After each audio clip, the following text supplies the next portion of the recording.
door mechanism.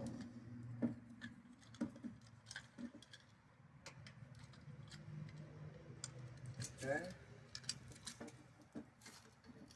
This goes like this, right? And this goes on the outside of your car door. This would be on the outside. And then this is your lock.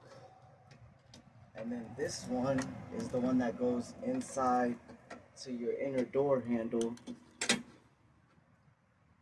Well, what's going on is this whole device right here isn't working properly anymore.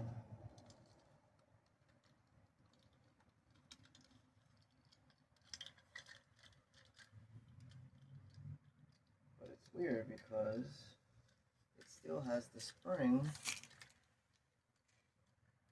If you look over here, it still has the spring